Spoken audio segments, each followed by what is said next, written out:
नमस्कार. आज आपण चर्चा करणार आहोत समतेचा अधिकार, जो भारतीय संविधानामधला अतिशय महत्त्वाचा अधिकार आहे.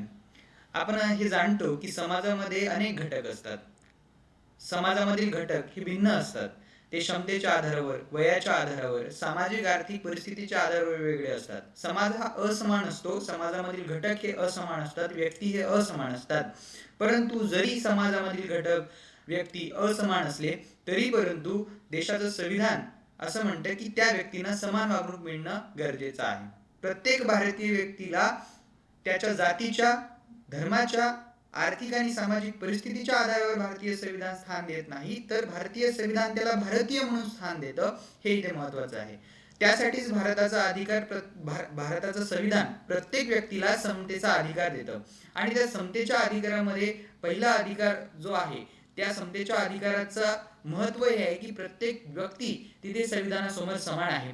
तेच कलम 14 इथे आपल्याला म्हणतं की प्रत्येक व्यक्ती हा कायद्यासमोर समान असेल. म्हणजे कायदा हा प्रत्येक व्यक्तीला समानतेने लागू असेल. कायद्यात दिलेली शिक्षा प्रत्येक व्यक्तीसाठी समान असेल. एखादा व्यक्ती गरीब आहे म्हणून त्यासाठी शिक्षा जास्त आणि एखादा व्यक्ती श्रीमंत आहे म्हणून त्यासाठी शिक्षा कमी, असा काही कायदा म्हणत नाही. कायदा प्रत्येक व्यक्तीला समान लेखतो. मग तो उच्चवर्णीय असो किंवा तो खालच्या जातीत समजला जाणारा एखादा व्यक्ती असो, प्रत्येक व्यक्तीला भारताचं संविधान एकाच दर्जाचं वागणूक देण्याचा प्रयत्न करते आणि या अर्थानं प्रत्येक व्यक्तीला भारतीय म्हणून ते लेखते. त्यामुळे कायदा कोणालाही श्रेष्ठ किंवा कनिष्ठ मानत नाही. कायद्यासमोर प्रत्येक व्यक्ती समान आहे असं कलम 14 समतेच्या अधिकाराअंतर्गत म्हणते. त्यानंतर कलम 15 आहे की भेदभावच बंदी. आपल्याला माहिती आहे की भारतामध्ये इतिहास काळापासून अनेक प्रथा आणि परंपरा अस्तित्वात होत्या, ज्या प्रथा आणि परंपरा ह्या व्यक्तीला असमान लेखत होत्या. त्याच्यामध्ये जाती व्यवस्था आहे, जी जाती व्यवस्था एका उच्चवर्णीय जातींना किंवा श्रेष्ठ समजली जाते, ज्यामध्ये उच्चवर्णीयांना श्रेष्ठ तर निम्नवर्गीय जातींना खालच्या दर्जाची वागणूक दिली जाते. म्हणजे व्यक्तिता प्रत्येक व्यक्तीमध्ये जातीच्या आधारावर भेदभाव तिथे केला जातो. त्यानंतर स्त्री पुरुष भेद तो भारतातच नव्हे तर संपूर्ण जगात अस्तित्वात आहे, परंतु भारतामध्ये त्याचं स्वरूप हे फार विदारक आहे आणि ते स्वरूप लक्षात घेता स्त्री पुरुषांमधील असमानता तिथे वाढलेली आहे. त्यानंतर आर्थिक असमानता, ज्या अंतर्गत एखाद्या व्यक्तीची आर्थिक परिस्थिती श्रीमंत आणि गरीब याच्यामधली दरी ही सुद्धा एक असमानता आहे. अशा प्रकारची असमानता इतिहास काळापासून चालत आलेली आहे. ही काही आज तयार झालेली नाहीये आणि त्यामुळे अशा प्रकारे समाजातील असमान घटकांना समान वागणूक देणं हे भारतीय संविधान महत्वाचं समजतं. म्हणजे कोणत्याही प्रकारच्या भेदभावाला तिथे भारतीय संविधानामध्ये थारा नाहीये. भारतीय संविधान कोणत्याही भेदभावाचं समर्थन करत नाही. मग ते स्त्री पुरुष भेद असो, तो जाती जातींमधील भेद असो, तो धर्मांमधील भेद असो, तो क्षमतेच्या आधारावरचा भेद असो, कोणत्याही प्रकारचा भेद भारतीय संविधान मानत नाही. त्या भेदभावाच्या विरोधात एक समान संधी प्रत्येक व्यक्तीला मिळेल कशी यासाठी प्रयत्न करते आणि म्हणूनच एक आणखी कलम तिथे उल्लेखित केलाय की त्याच्यामध्ये समान संधी प्रत्येक व्यक्तीला दिली गेलेली आहे.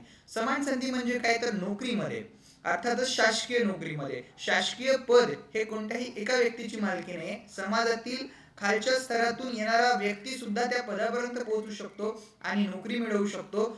राष्ट्रपती पदावर जाण्यासाठी असं नाहीये की एखादा उच्चवर्णीय व्यक्ती राष्ट्रपती पदावर जाऊ शकतो. जसं आज आपण जाणतो की राष्ट्रपती सध्या महिला राष्ट्रपती भारताच्या आहेत, ज्या द्रौपदी मुर्मू आहेत आणि त्या आदिवासी समुदायामधून येणाऱ्या आहेत. अर्थातच देशातलं सर्वोच्च पद सुद्धा प्रत्येक जातीच्या व्यक्तीला तिथे भूषवता येतं. प्रत्येक व्यक्ती त्याच्यामध्ये समाविष्ट होऊ शकतो. कोणत्याही व्यक्तीला कोणतंही मोठं पद भूषवता येतं. त्यासाठी कोणत्याही प्रकारची तेथे भेदभाव केला जाणार नाही. प्रत्येक व्यक्तीला शासकीय पदामध्ये, शासकीय नोकऱ्यांमध्ये समान संधी भारतीय संविधान सुनिश्चित करतं. त्यानंतर दुसरा महत्वाचा मुद्दा आहे तो म्हणजे अस्पृश्यता. अस्पृश्यता जसं आपल्याला माहिती आहे की स्पृश्य आणि अस्पृश्य समाजातील एका मोठ्या घटकाला अपवित्र समजलं जाणं, त्याला स्पर्श करणं हे चुकीचं मानलं गेलं. हा अस्पृश्यता याला संकल्पना आपण म्हणू शकतो आणि ही अस्पृश्यता कायद्याने चुकीची ठरवलेली आहे.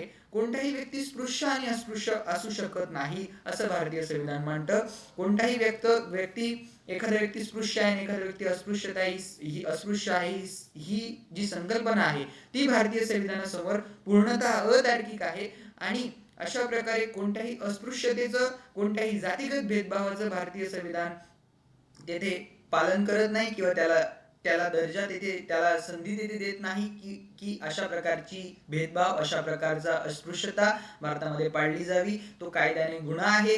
कोणत्याही प्रकारचा व्यक्ती इतर व्यक्तींना अस्पृश्य समजू शकत नाही. जसं आपल्याला माहिती आहे की अस्पृश्यता ही प्रथा खूप अन्यायी प्रथा आहे, ज्याच्यामध्ये सार्वजनिक ठिकाणावर खालच्या जातीच्या समजल्या जाणाऱ्या लोकांना प्रवेश दिला जात नाही. तेथे मंदिरे आहेत, मग तिथे बाजार आहे, त्या ठिकाणी खालच्या जातीच्या लोक जी समाजाने गणलेली आहेत की ती खालच्या जातीची आहे, त्यांना समाज तिथे प्रवेश देत नाही. अर्थातच समाज त्यांचे मूलभूत हक्क तिथे हिणावतो. हे चुकीचं आहे आणि यासाठी म्हणून प्रत्येक व्यक्तीला तिथे समान संधी आहे. कोणत्याही प्रकारची अस्पृश्यता पाळता येणार नाही. सार्वजनिक ठिकाणी मग स्त्री असो व पुरुष, कोणत्याही जातीचा असो, कोणत्याही धर्माचा असो, त्याला सार्वजनिक ठिकाणी प्रवेश नाकारला जाऊ शकत नाही. मग तो शाळेत असो, मग तो एखाद्या रुग्णालयात असो, किंवा मग तो एखाद्या सार्वजनिक तळ्यावर असो, असा प्रवेश नाकारता येत नाही. त्यासाठीच आपल्याला माहिती आहे की महाडचा सत्याग्रह डॉक्टर आंबेडकरांनी केला, जेव्हा अतिशय वाईट परिस्थितीमध्ये अस्पृश्य समाज होता, ज्या ठिकाणी त्यांना पाणी पिल्या जाऊ देत नव्हतं. हा म्हणजे पाण्यापासूनचा संघर्ष होता. अर्थातच जिथे प्राण्याला पाणी पिण्याचा अधिकार होता, तेथे मानवाला अस्पृश्यतेच्या भावनेमुळे पाणी पिण्याचा अधिकार नव्हता आणि त्या विरोधात डॉक्टर आंबेडकरांनी लढा दिलाय. त्यामुळे हे तत्व संविधानामध्ये अंतर्भूत केलेले आहे की अस्पृश्यता, कोणत्याही प्रकारची अस्पृश्यता पाळली जाणार नाही. मग ती मानसिक असो वा शारीरिक असो, कोणत्याही प्रकारची अस्पृश्यतेला तिथे थारा दिला जाणार नाही. आणि असं कलम 17 तिथे उल्लेखित करतं. त्यानंतर कलम 18 आहे की पदव्यांची समाप्ती. आपल्याला माहिती आहे की ब्रिटिश सरकार हे अनेक संस्थानातील राजांना अनेक पदव्या द्यायचं. त्याच्यामध्ये राव बहादूर आहे, महाराजा आहे, नवाब आहे, अशा प्रकारच्या पदव्या द्यायचं. कशासाठी?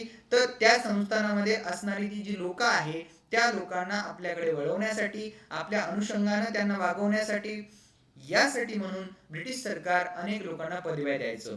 त्या पदव्या ह्या काही विशेष अधिकार देणाऱ्या पदव्या होत्या आणि येथे समानतेच्या अधिकाराचं उल्लंघन होते. म्हणून अशा प्रकारच्या ज्या पदव्या आहेत, ज्याच्यामध्ये नवाब आहे, राव बहादूर आहे, अशा सारख्या पदव्या संविधानाने रद्द केल्या. या अंतर्गत कोणत्याही व्यक्तीला विशेष अधिकार देता येणार नाही आणि अशा प्रकारच्या पदव्या तिथे संविधानाने संपवल्या. अर्थातच आपण पदव्या देतो. भारतामध्ये भारतरत्न आहे, भारतामध्ये पद्मविभूषण आहे, भारतामध्ये पद्मश्री आहे, भारतामध्ये एखाद्या व्यक्तीला आपण डॉक्टर म्हणतो, एखाद्या व्यक्तीला मेजर म्हणतो. अशा सारख्या पदव्या भारतामध्ये अस्तित्वात आहे. परंतु या पदव्यामुळे कोणत्याही व्यक्तीला विशेष अधिकार भेटत नाही. ह्या पदव्या फक्त सन्मान दर्शक आहे. अर्थात एखाद्या व्यक्तीचा सन्मान करायचा आहे, त्यासाठी त्या पदव्या दिल्या गेलेल्या आहे. परंतु या पदव्यांमुळे कोणत्याही व्यक्तीला तिथे विशेष अधिकार भेटत नाही, हे इथे लक्षात घेणं महत्वाचं आहे. एकंदरीत हा समतेचा अधिकार फार महत्वाचा आहे मानव म्हणून जगण्यासाठी. एखाद्या देशामध्ये मानव म्हणून जगण्यासाठी समतेचा अधिकार फार महत्वाचा आहे. भारतामध्ये भारतीय संविधान प्रत्येक व्यक्तीला हा अधिकार देतं आणि हा अधिकार आपल्या विकासाची पूर्वअट आहे. जोपर्यंत आपण आपल्या समाजातील प्रत्येक व्यक्तीला समान लेखत नाही, तोपर्यंत समाजाची उन्नती होऊ शकत नाही. अर्थातच आपण जर स्त्रियांना पुरुषांपेक्षा कमी क्षमतावान समजत असू, तर अर्थातच आपण 50% समाजाला कमी क्षमतावान समजतो. म्हणजेच समाजाचा विकास स्त्रियांच्या उन्नतीशिवाय होऊ शकत नाही. तसंच जर आपण समाजातील अर्ध्या जातींना किंवा समाजातील अर्ध्या लोकसंख्येला, ज्या की मागासवर्गीय जातीमधून येतात, त्या जातींना आपण अस्पृश्य समजत असू, त्यांना कमी लेखत असू, तर समाजाचा संपूर्ण विकास होऊ शकत नाही. त्यामुळे समाजामधील प्रत्येक घटकाला समान वागणूक मिळणं अपेक्षित आहे, तेव्हा संपूर्ण राष्ट्रविकास होऊ शकतो. राष्ट्रविकासाची ही पूर्वअट आहे की समाजातील प्रत्येक घटकाला समान वागणूक मिळेल, समान संधी मिळेल आणि त्यासाठी प्रयत्न करणं हे आपलं कर्तव्य आहे, जे संविधान आपल्याला सांगतं. अर्थातच समतेचा अधिकार जेव्हा प्रत्येक व्यक्तीला आहे, तेव्हा त्यासोबत एक कर्तव्य आहे की तो व्यक्ती इतर व्यक्तींना समान लेखेल, त्यासोबत असमानता करणार नाही किंवा इतर व्यक्तीला असमान लेखणार नाही. हे इथे संविधानाला आपल्याकडून अपेक्षित आहे. नमस्कार.